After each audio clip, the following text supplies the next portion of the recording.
I'm Joe Graydon. And I'm Terry Graydon. Welcome to this podcast of the People's Pharmacy. You can find previous podcasts and more information on a range of health topics at peoplespharmacy.com.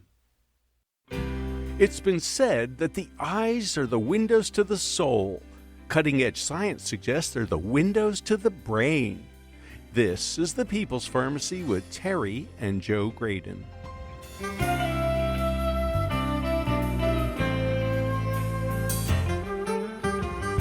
Our guest is a leading researcher in the field of retinal imaging.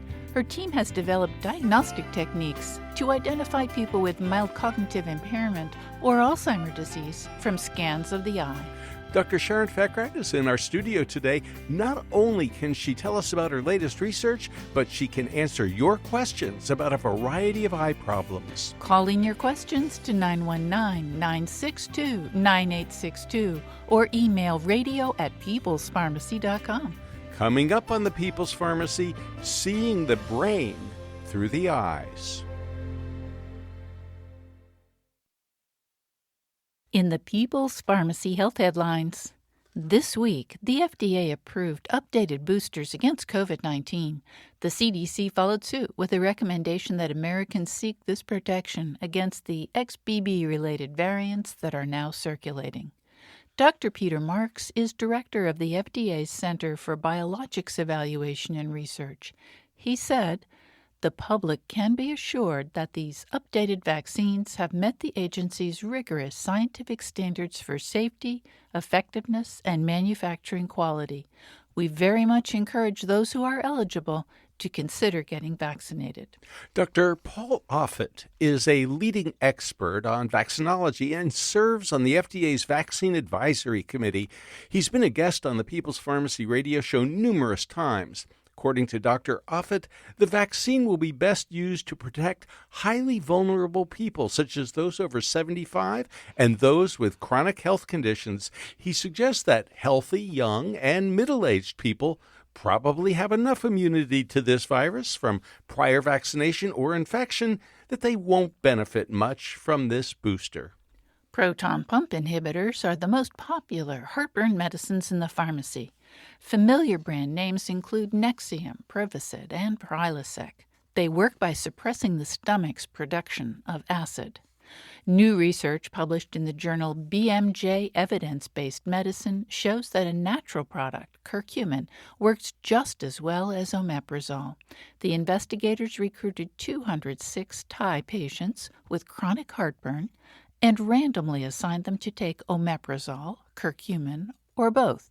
Neither participants nor researchers knew who was taking which therapy. The volunteers completed questionnaires on the severity of their symptoms at the start of the study, after 28 days, and again 28 days after that.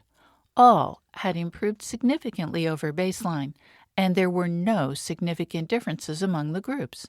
The authors conclude curcumin and omeprazole had comparable efficacy for functional dyspepsia, with no obvious synergistic effect. One of the most common ingredients in over-the-counter cold and allergy medications is the decongestant phenylephrine. It's found in more than 250 products, including Sudafed PE, Tylenol, sinus and headache, Theraflu, severe cold relief, and Mucinex, Sinus Max. According to the FDA, 242 million OTC bottles and packages of cough, cold, and allergy products containing phenylephrine are sold annually. That represents a value of about $1.8 billion. An expert advisory committee for the FDA reviewed the available scientific evidence and concluded that phenylephrine is not effective as a decongestant. The drug is supposed to work by constricting tiny blood vessels in the nose. A similar decongestant, pseudoephedrine, was once the main ingredient in Sudafed. Because it can be used to make methamphetamine, pseudoephedrine-containing products are now only sold behind the counter. Anyone who wants an effective oral decongestant with this ingredient will need to ask the pharmacist. Accurate blood pressure readings are essential for evaluating hypertension and planning effective treatment strategies. Often, blood pressure measurement in clinics does not conform to the American Heart Association guidelines. Even when the recommendations are followed, however, the readings may not reflect future risk very well. A new study presented at the AHA Hypertension Scientific Sessions indicates that measuring blood pressure while the person is lying down results in a more accurate assessment. The researchers analyzed data from 11,369 participants in the Atherosclerosis Risking Community Studies, ARIC for short. This long-running prospective study compared blood pressure measurements taken sitting and lying down and related them to the likelihood of a stroke, heart attack, or cardiovascular death over the next 25 to 28 years. Blood pressure measured after the volunteers had been lying down for 20 minutes was a better predictor of those serious outcomes than blood pressure measured while the person was seated. And that's the health news from the People's Pharmacy this week.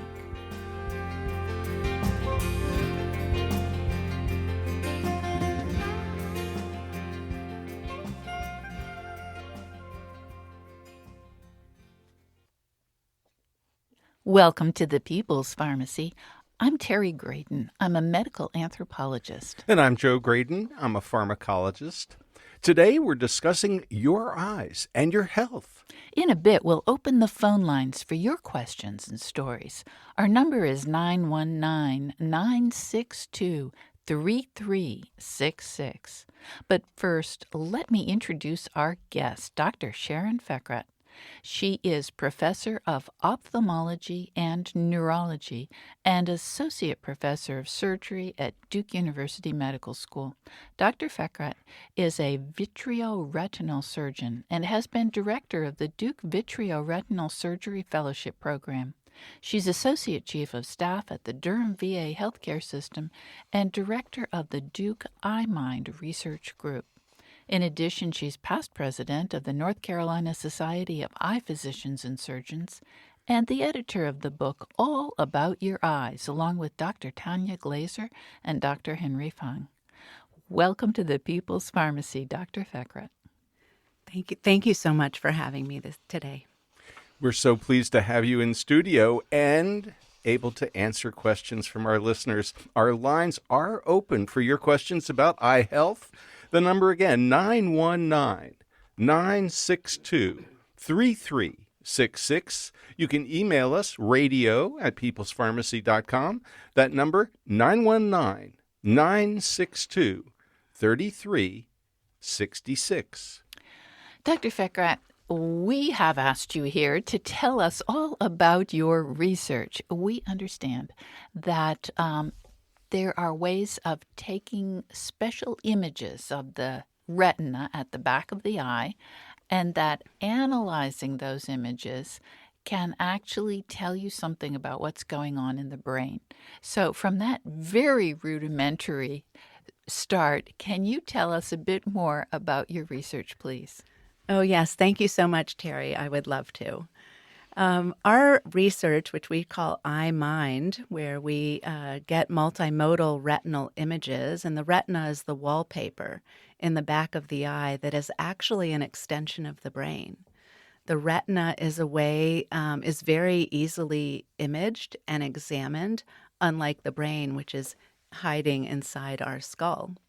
And so for the last 6 years or so, we have been camped out in the neurology clinics at Duke and the memory clinic. And we have been obtaining images from patients with a wide variety of neurodegenerative diseases, including Alzheimer's, Parkinson's, ALS, multiple sclerosis, and many other types of cognitive impairment and dementia. How do you get these images? Well, fortunately, we do not need to dilate the patient's eyes or the participant's eyes, and we also do not touch the eyes with anything. There are these very portable, relatively small imaging machines. They're not X-rays, and we can obtain an image in under a minute. And so these images give us a wealth of information. We're able to look at the smallest blood vessels in the body. Some of them are smaller than the thickness of a human hair. And so we're able to see changes in the images and in the retina that may reflect what's going on in the brain. I find that so incredibly fascinating because, as you pointed out, it's not easy to determine what's going on in the brain. If somebody has early symptoms of Parkinson's disease or early symptoms of Alzheimer's disease, there are scans. You can do a PET scan, for example, and you can sort of see whether there's plaque in the brain and amyloid. But the kind of detail that you're looking at, this very fine blood vessel structure, we have nothing else. And that you can actually see things changing is just fascinating. And I guess the question is, can you actually diagnose a problem years before it might manifest itself?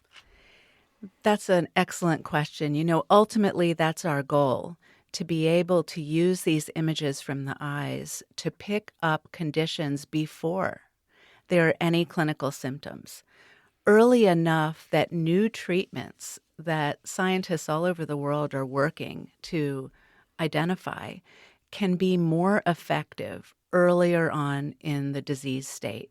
Because we know Alzheimer's, for example, changes are happening in our brains 20 years before symptoms are actually noticeable to ourselves or others around us. What do you think is happening in those blood vessels? What do they look like?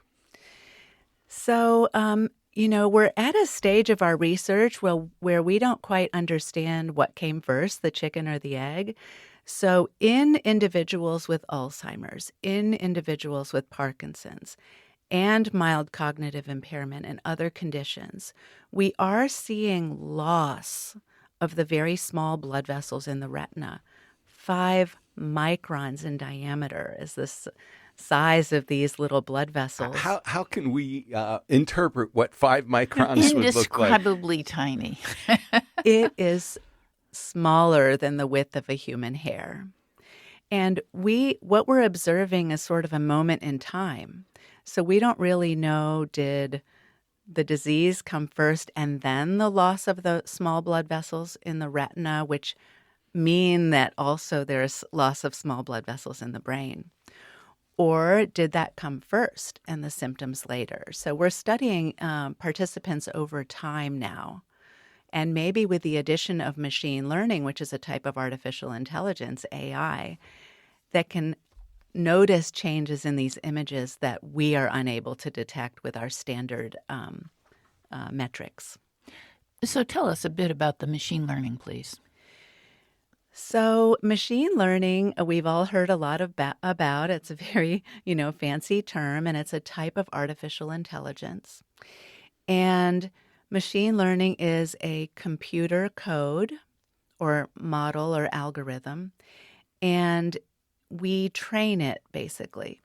So we provide inputs into a machine learning model and train it. We say, these are retinal images from somebody who is a normal, healthy adult with normal cognition. And then we train it. These are images, retinal images and pictures and OCTs of somebody who has symptomatic Alzheimer's, for example. And over time, the machine learns the difference. And later, then when we give it random images from me or you or anyone, it can put out an output and say, there's an 80% chance this person has Alzheimer's. So it can categorize the images that it wasn't told ahead of time. It belongs in this category. Now, you just used a term, OCT. I understand that's very important to this research. And when I first read about your research was also a time when I was being told by my eye doctor, you need OCT, optical coherence tomography. Did I get that right? Yes, you did. What is it? Well, OCT is an optical cross-section. It's not an X-ray, and it takes a picture of many different parts of the eye, and we've been specifically interested in OCT of the retina. So it's similar to cutting a sandwich in half and looking at it from the side, and you see bread, jelly, bread. So OCT looks at the retina from the side, and we can see all of the structures in exquisite detail. And OCT has been around for 20 years, and it is continually improving. And our technology in the ophthalmology and eye space is exploding. And so it's like looking at histology on a slide under a microscope almost. And why would an eye doctor want to do this kind of OCT exam? What does it reveal now beyond the kind of research that you're doing, but clinically today, there are eye doctors all around the country who are using this technology? Yes, OCT has become a very important part of the eye exam and the workflow. And we almost obtain it routinely at this point because it shows us so much more than we can see on our eye exam with the lights and the dilation. And what would be, for example, a problem that might show up? We can pick up early diabetic fluid swelling in the retina called diabetic macular edema. We can pick up early stages of wet and dry macular degeneration. We can also detect early changes from glaucoma.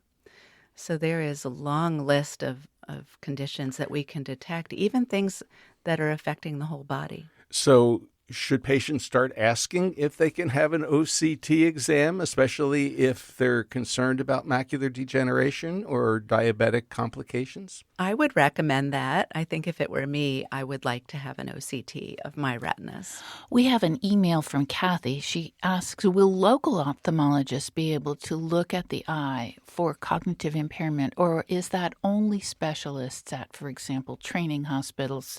Her example was Emory in Atlanta. Of course, Duke is another training hospital. Yeah, well, right now we can get OCT images, but it's not at the point where we can have you come into the office and get an OCT and tell you. You're listening to Dr. Sharon Fekrat, Professor of Ophthalmology and Neurology and Associate Professor of Surgery at Duke University Medical School.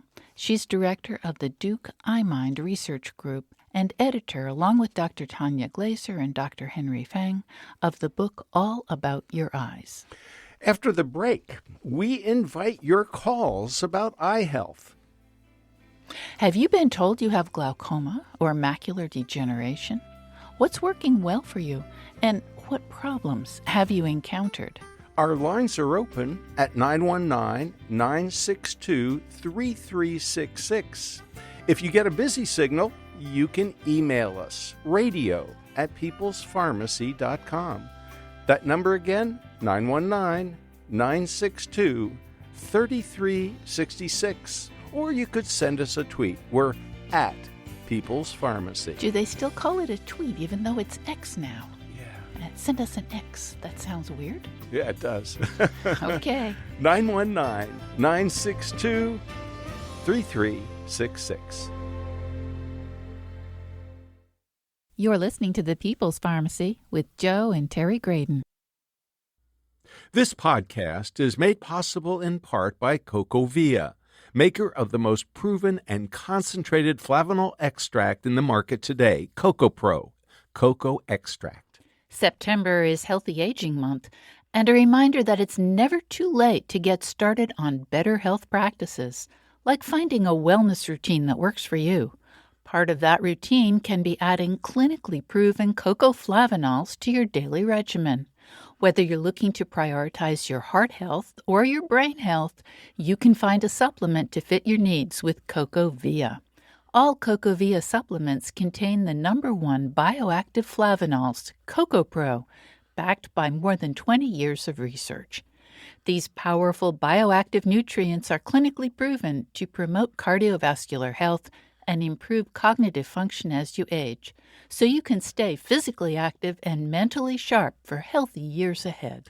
Get 20% off all CocoVia products from September 18th through October 2nd using the discount code AgeWellPod at cocovia.com. That again is AgeWellPod at cocovia.com. These statements have not been evaluated by the Food and Drug Administration. This product is not intended to diagnose, treat, cure, or prevent any disease.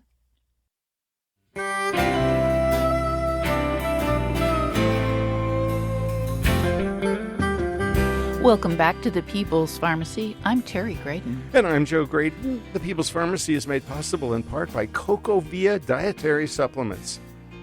September is Healthy Aging Month, and you can take care of your heart and brain health by adding cocoflavanols to your daily routine for cardiovascular and cognitive support. Can CocoVia be a part of your routine to age well for years to come? More information at cocovia.com. Today we're talking about eye health. What are your concerns, and what can you do to keep your eyes healthy? Our number, 919-962-3366. Here in the studio, we are thrilled to have Dr. Sharon Fekrat. She's standing by to answer your questions. Dr. Fekrat is a professor of ophthalmology and neurology and associate professor of surgery at Duke University Medical School. She is associate chief of staff at the Durham VA Healthcare System and director of the Duke Eye Mind Research Group. Our lines are open for your stories and questions at 919-962-3366. You can send us an email, radio@peoplespharmacy.com. That phone number again, 919-962-3366. And Joe, I thought we have a question from Caro, but I think we have had a technical problem. Dr. Fekrat, Caro wants to know about glaucoma self-care. Is there anything a healthy non-smoker, age 66, can do to slow the progression of eyesight deterioration due to wide-angle, low-tension glaucoma, in addition to taking nightly medical eye drops? In addition, she says, do I need to be careful with regular exercise raising my blood pressure? First, when I was in graduate school, we talked about glaucoma because it was high pressure inside the eye. And that's what ophthalmologists mostly measure when you go to the eye doctor for your annual exam.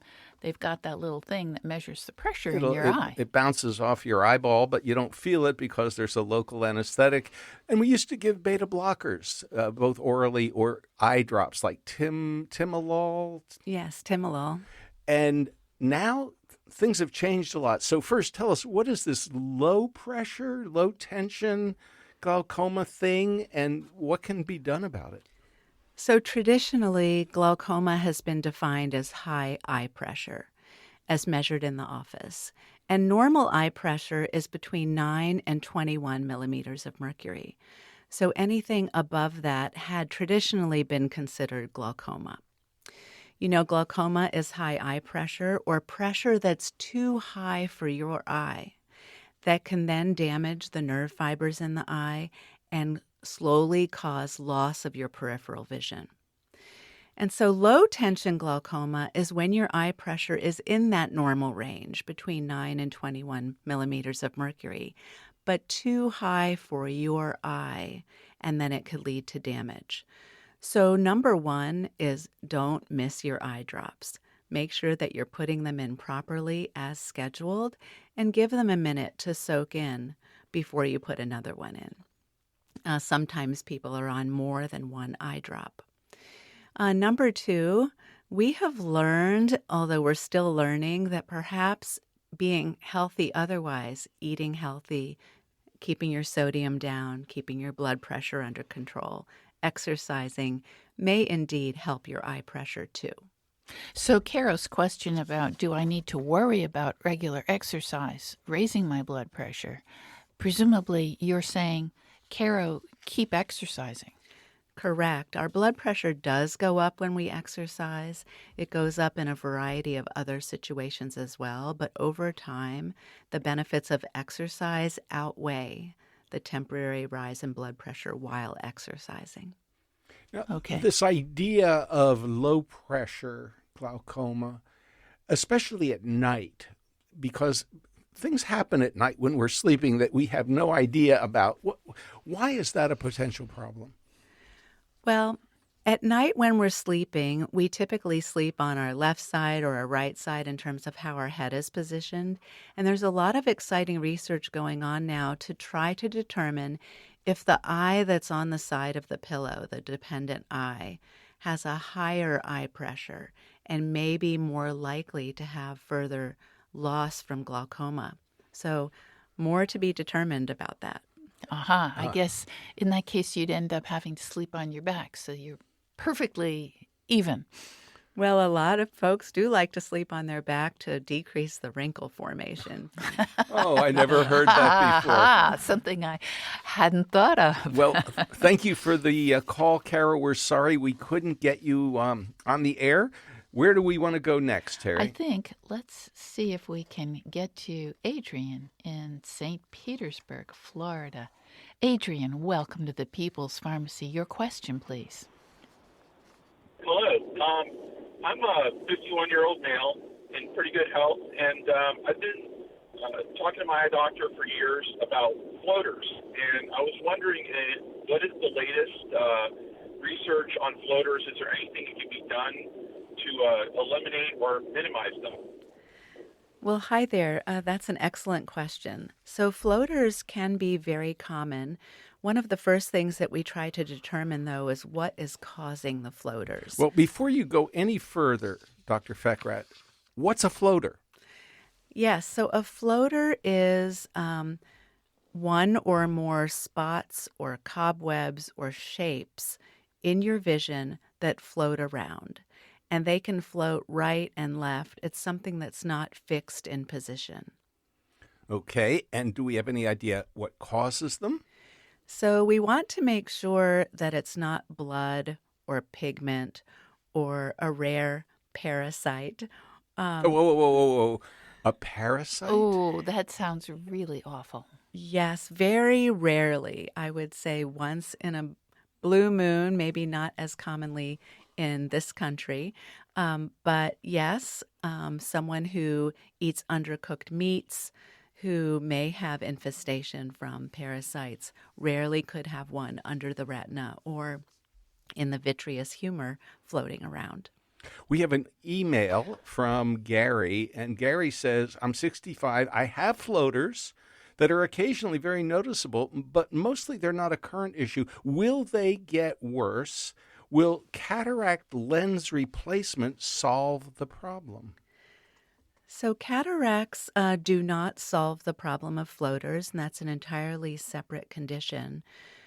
Floaters, as we like to think about them, are the collagen jelly pieces that float around in the vitreous humor that result in liquefaction of the solid vitreous gel over time, particularly with age.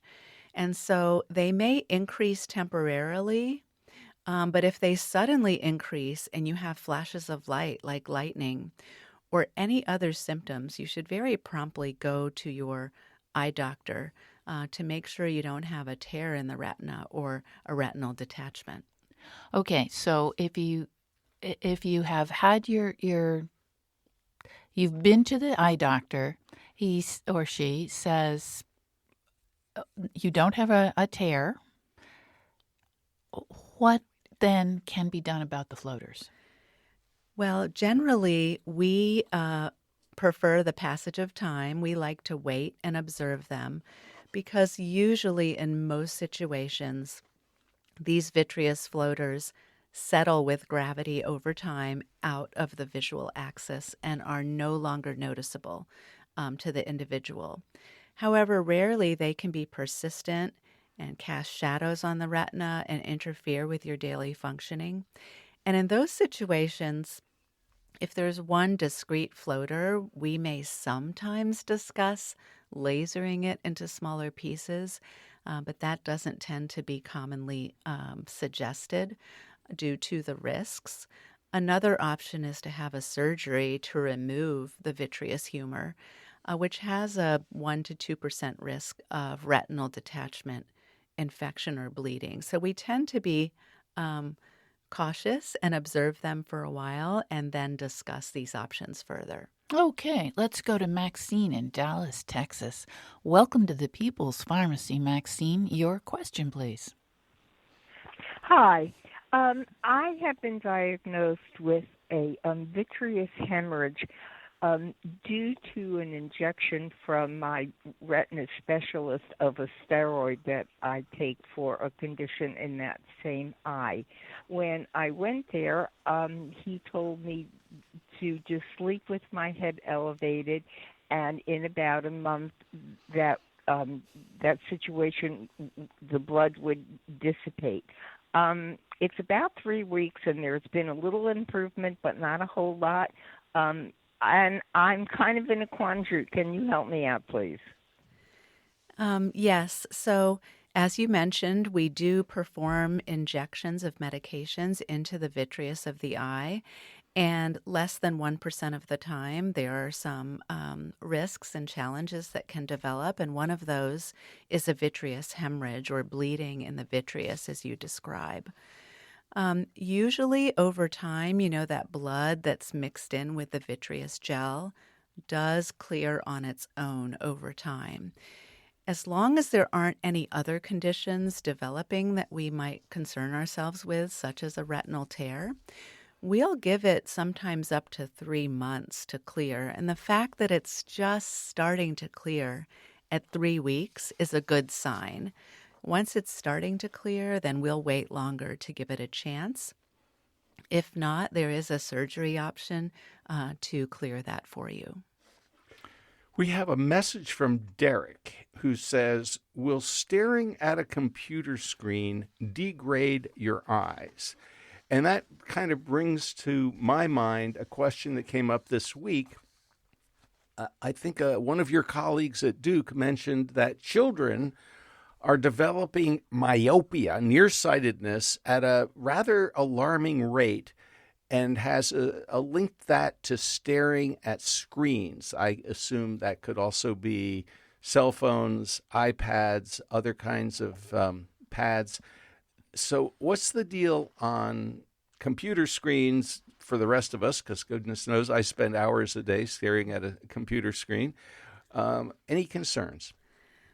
So as you mentioned, the whole world is in front of some sort of screen.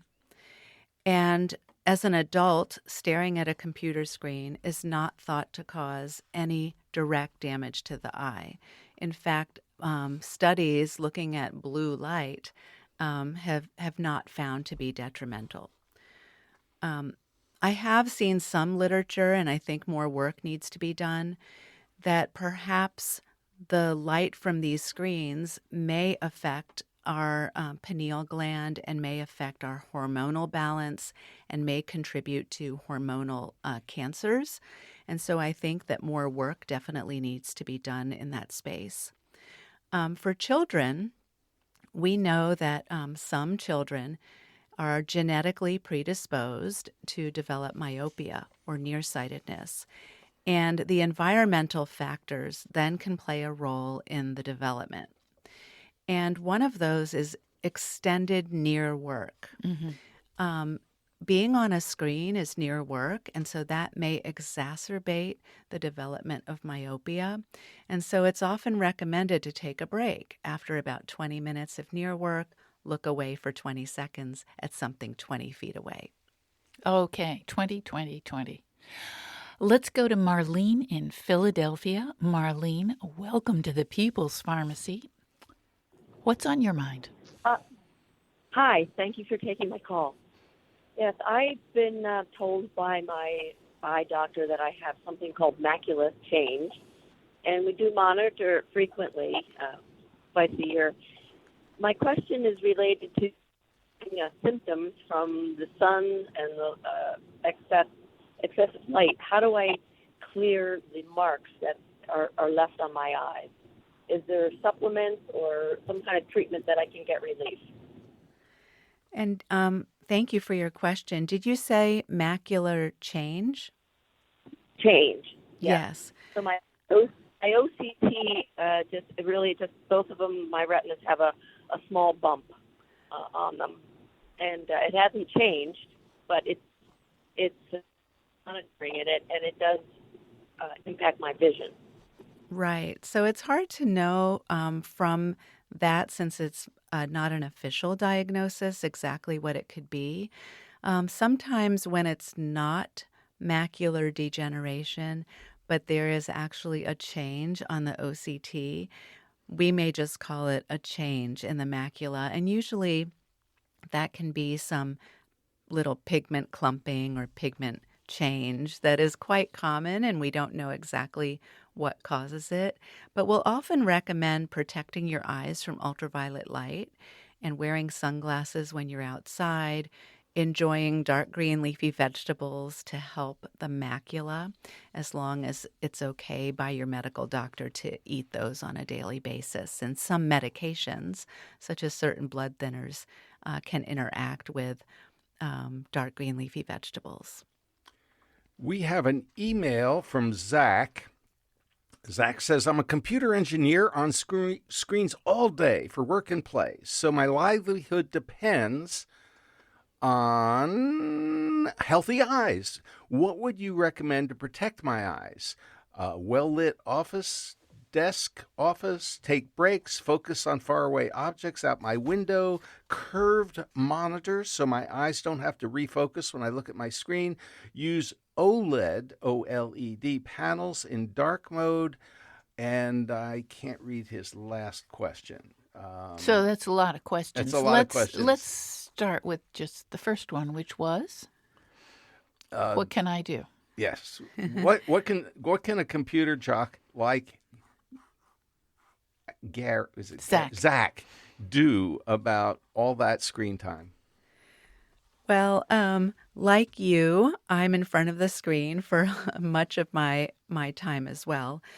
I think, wearing the appropriate glasses to keep the image in focus, using dark mode where the background of your computer is dark and the text is light, I think offers great contrast, and it provides the opportunity to, quote, rest your eyes from that bright light. But many things that we do to keep our whole bodies healthy also keep our eyes healthy. So eating healthy food, exercising, taking care of your blood sugar, making sure that's not out of whack, taking care of your blood pressure, protecting your eyes from ultraviolet light, not smoking, enjoying dark green leafy vegetables, and of course, getting your eyes completely examined once a year. You're listening to Dr. Sharon Fekrat, Professor of Ophthalmology and Neurology and Associate Professor of Surgery at Duke University Medical School. She is Director of the Duke iMind Research Group and editor, along with Dr. Tanya Glaser and Dr. Henry Feng, of the book All About Your Eyes. We're going to take a short break, but when we come back, we're going to talk more about diseases that can affect your vision. When your eye doctor detects a problem, what can be done about it? Our lines are open for your questions at 919-962-3366. Because our lines are full, you can also email us, radio@peoplespharmacy.com. That phone number again, 919-962-3366.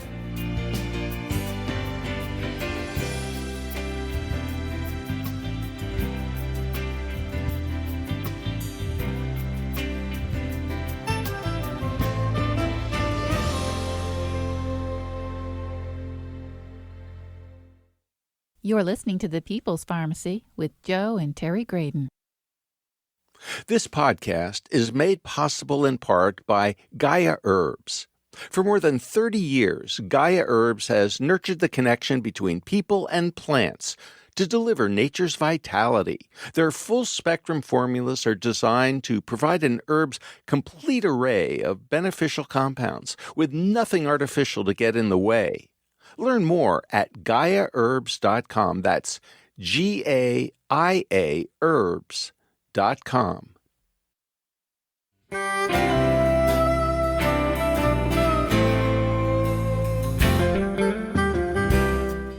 Welcome back to the People's Pharmacy. I'm Joe Grayton. And I'm Terry Graydon. The People's Pharmacy is made possible in part by CocoVia dietary supplements. September is Healthy Aging Month, and you can take care of your heart and brain health by adding cocoflavanols to your daily routine for cardiovascular and cognitive support. Can CocoVia be a part of your routine to age well for years to come? More information at cocovia.com. And today on the People's Pharmacy, we're talking about eye health. There are many conditions that can affect the eyes. And in addition, eye doctors can detect many other health conditions with an eye exam. We'll find out about those conditions in a moment. Our guest is Dr. Sharon Fekrat, professor of ophthalmology and neurology and associate professor of surgery at Duke University Medical School. Dr. Fekrat is a vitreoretinal surgeon. She's also Associate Chief of Staff at the Durham VA Healthcare System and Director of the Duke iMind Research Group. She's editor of the book All About Your Eyes, along with Dr. Tanya Glazer and Dr. Henry Fong. And Terry, let's go right back to the phones.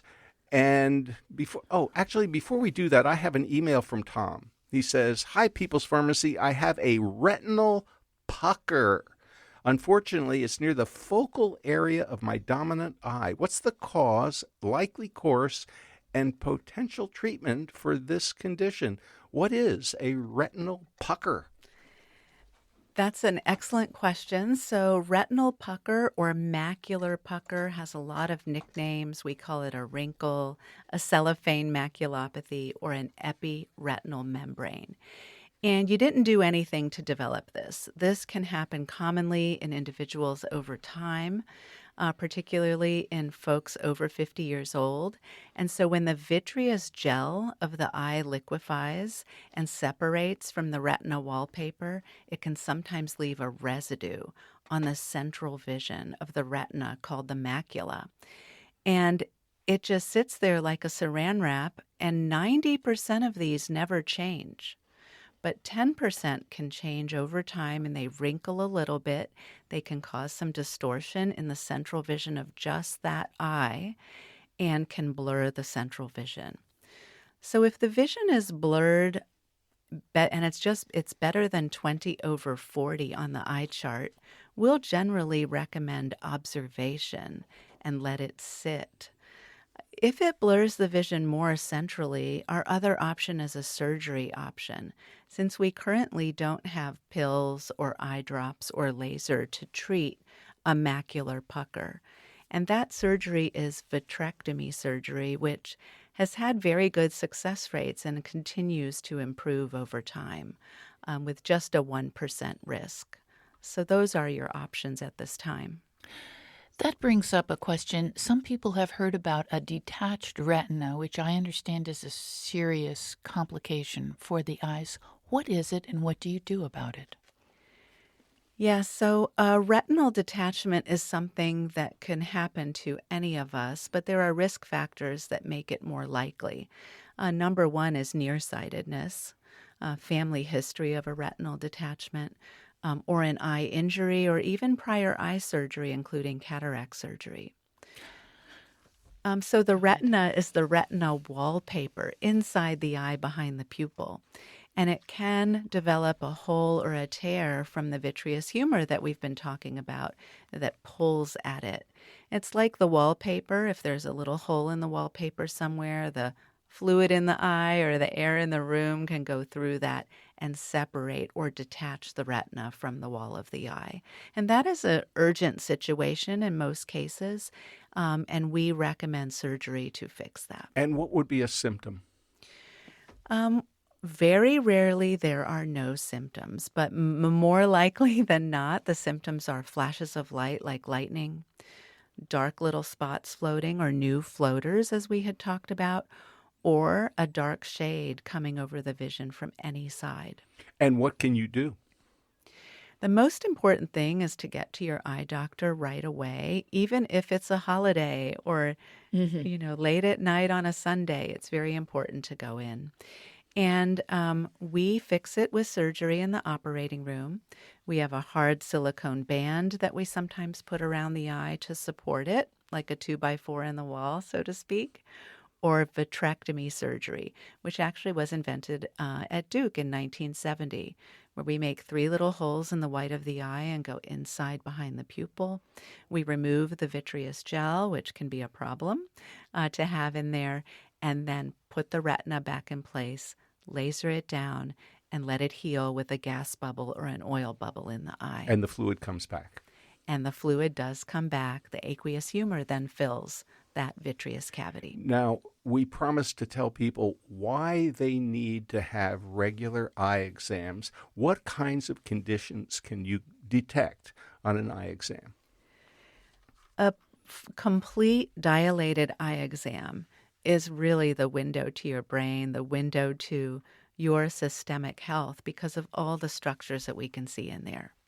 So in addition to eye conditions that we're screening for, such as cataract, which is a cloudy lens in the pupil, glaucoma, macular degeneration, diabetic retinopathy, many other conditions, there are so many other things we can detect.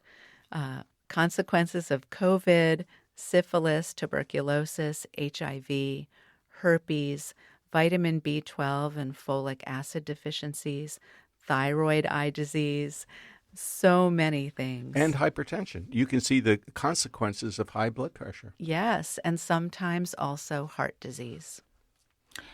Let's go back to the phones. 919-962-3366. Sherry in Dallas, Texas. Welcome to the People's Pharmacy. Hi. I'm 74. I have both macular degeneration, it's dry, and I have the macular pucker. I have developed cataracts, had one changed. It developed the skin on it, so they had to put a hole through it. Still didn't work. I couldn't read street signs with that. And also, so after that, my retina doctor said, I'll do the macular pucker draining of the eyeball. Waited 5 months for that to heal. That didn't work either. I'm at a point now that I don't trust anyone to touch my other eye to change the cataract. So 2 questions. Could I have had what do you call it, an adjustable lens put in? Because they also put in the wrong prescription for that lens from another doctor that told me that.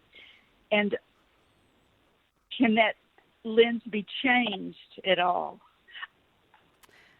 Are there questions? Okay, Sherry, I think let's let the doctor answer your question. Okay, very good. Thank you for sharing all of that. And I'm sorry to hear about the challenges that you're having. After cataract surgery, when a lens implant is placed, if we're thinking about exchanging the lens implant, that is something that we prefer to do in the first 30 days or so. Over time, that lens implant kind of gets comfortable and sort of scars into place, and it can get more challenging to exchange a lens implant.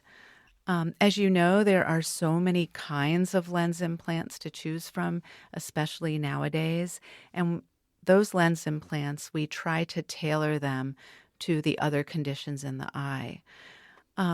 But you can think about it like a old-fashioned camera, right? You can put any lens, a zoom lens on that camera, but if the retina or the film of the camera has macular degeneration or a pucker or other challenges, there's only so much vision or so much of a picture that eye or camera can capture.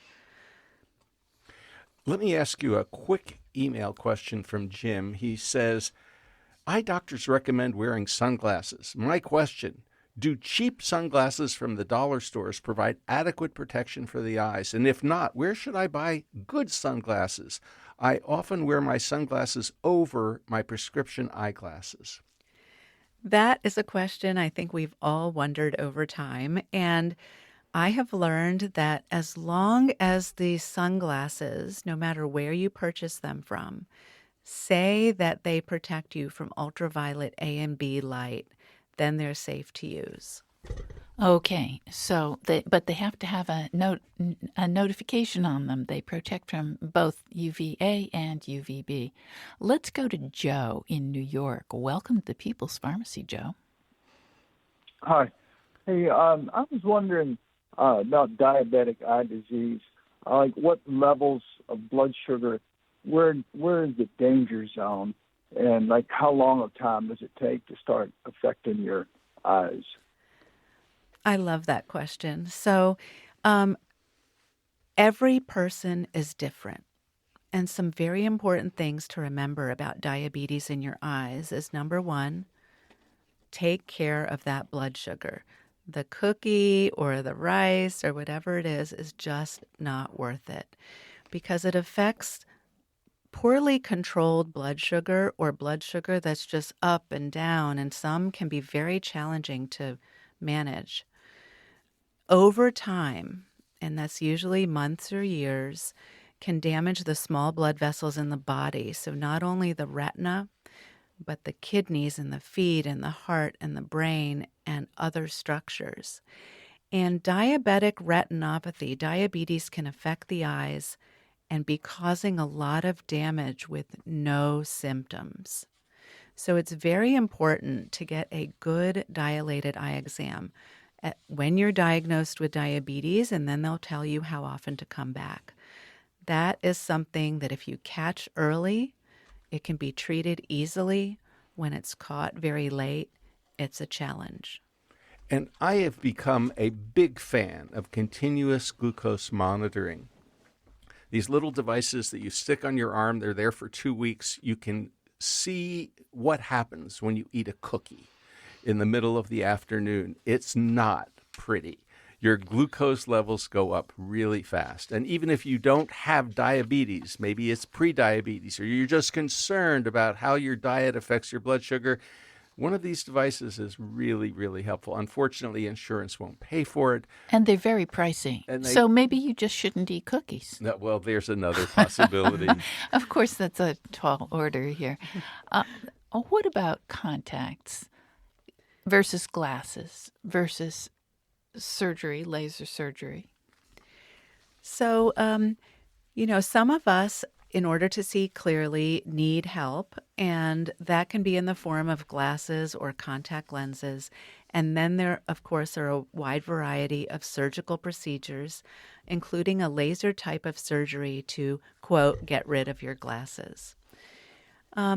As you see many eye doctors around, most of us do wear glasses. I noticed that you have extremely attractive glasses on today, and I obviously am wearing glasses, as is Terry. I'm wearing mine. And I like to they see the screen. Be a fashion statement.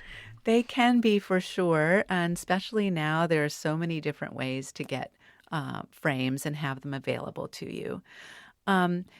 Contact lenses are necessary for some individuals, depending on the shape of the cornea on their eye, to get their best vision. And then for some select individuals who undergo a very complete evaluation, they may be a candidate for a surgery to get rid of glasses. And we're going back to the phones again. Juliana in Siler City, North Carolina. Welcome to the People's Pharmacy. Thank you very much for this program. My question is long-term inflammation of the retina, how does it affect memory? I have a memory problem, and I also have repetitive inflammation of the retina. All right, we'll find out. You are talking to the absolutely right person, because not only is our guest. Dr. Fekrat, a neurology professor. She also is an eye surgeon, and she has been studying these very things. Dr. Fekrat.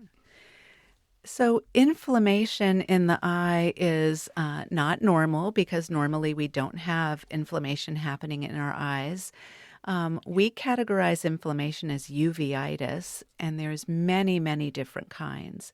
So although the eye is an extension of the brain, and often the changes happening in the eye can reflect what's happening in the brain, they're not always connected. So some cases of inflammation in the eye or the retina, such as uveitis, can be entirely separate from the brain.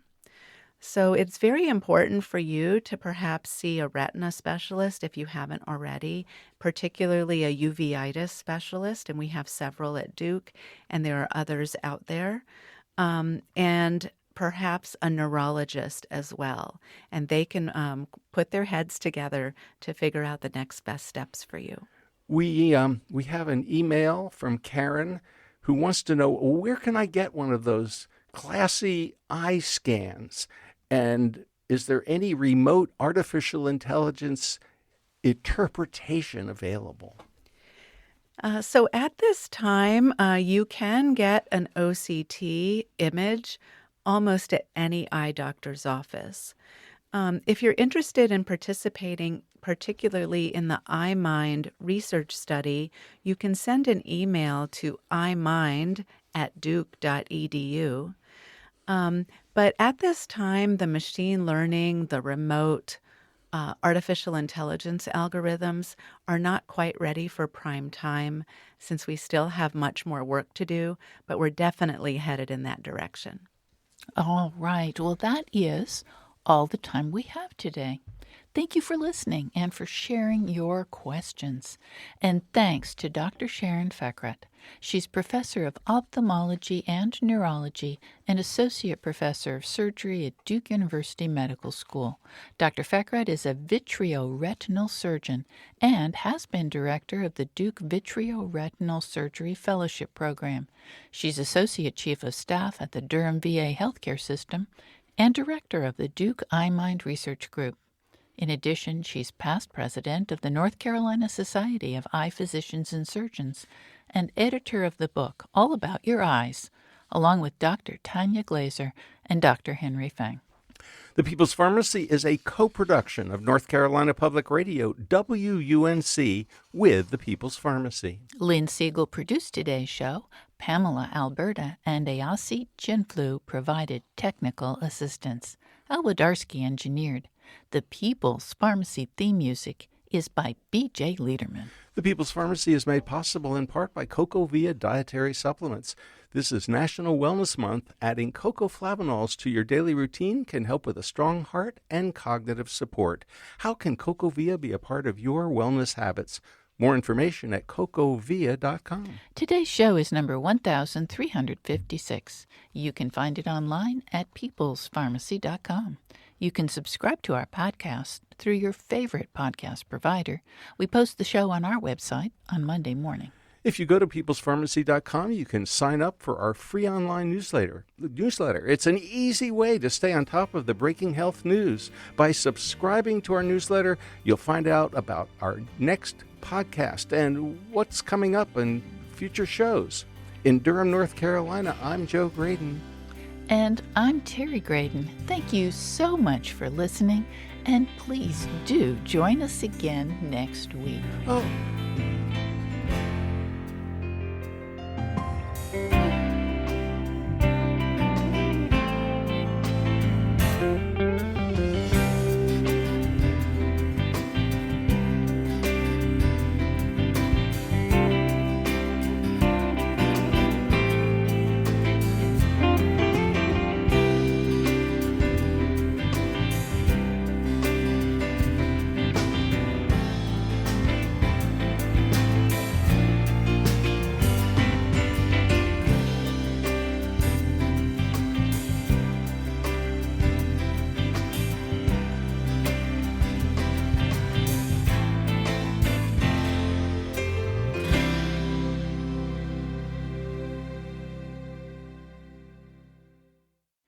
Thank you for listening to the People's Pharmacy Podcast.